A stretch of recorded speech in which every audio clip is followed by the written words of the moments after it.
Hello, everyone. Welcome to the News Browse News broadcast.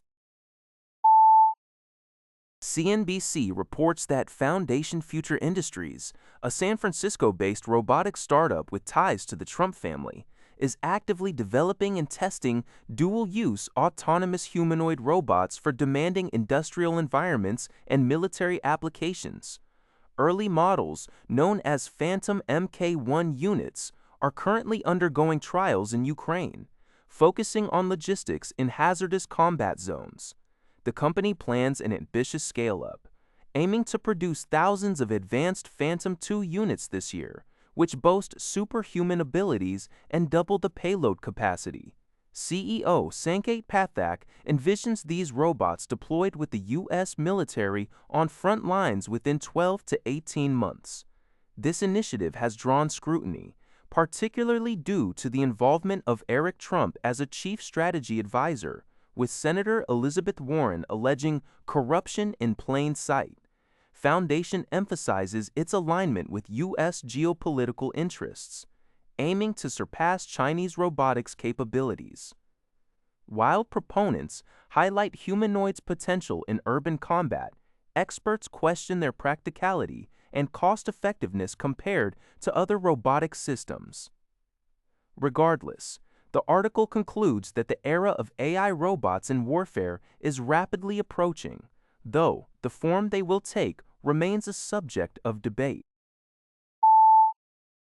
According to Sing Tao, US retail giant Senwants OK has announced its intention to refund members any tariff payments received back from the U.S. government, following a recent Supreme Court decision. The U.S. Supreme Court ruled in February that certain tariff measures imposed during the Trump administration were invalid, prompting numerous businesses, including Costco, to seek reimbursement from the federal government for previously paid duties. Simultaneously, Costco is also facing a class action lawsuit arguing that any returned tariff funds should be distributed to its members. Costco CEO Ron Vacris confirmed in a recent earnings call that the company has begun submitting refund applications but has not yet received any payments from the federal government.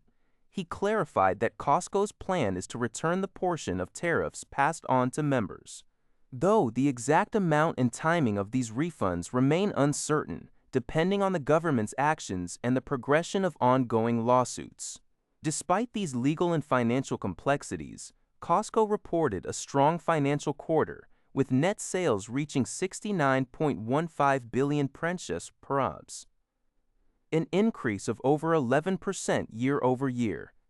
This growth was notably driven by its gas station business, which saw record sales due to higher international oil prices and a surge in pharmacy sales, particularly for popular weight loss medications like Ozempic. The trend towards weight loss drugs has also bolstered sales of high-protein products, such as protein bars and beef jerky.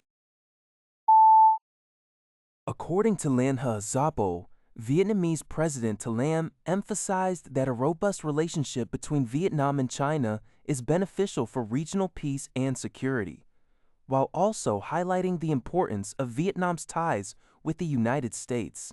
Speaking to Reuters after his keynote address at the Shangri-La Dialogue in Singapore, Lam clarified Vietnam's stance, stating, "We do not pick sides." He explained that strengthening relations with China is not contradictory to making progress on South China Sea territorial disputes.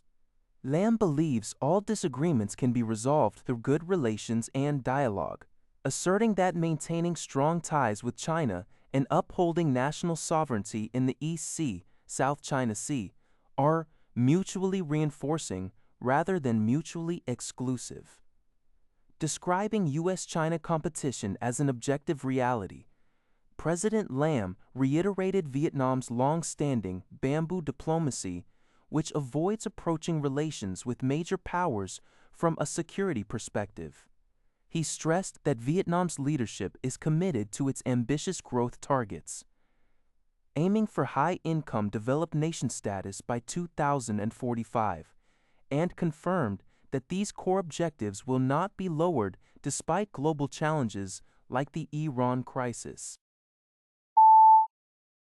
In Las Vegas, USA, the first ever enhanced games, a sports competition permitting the use of performance-enhancing drugs, has sparked widespread controversy due to concerns over health risks.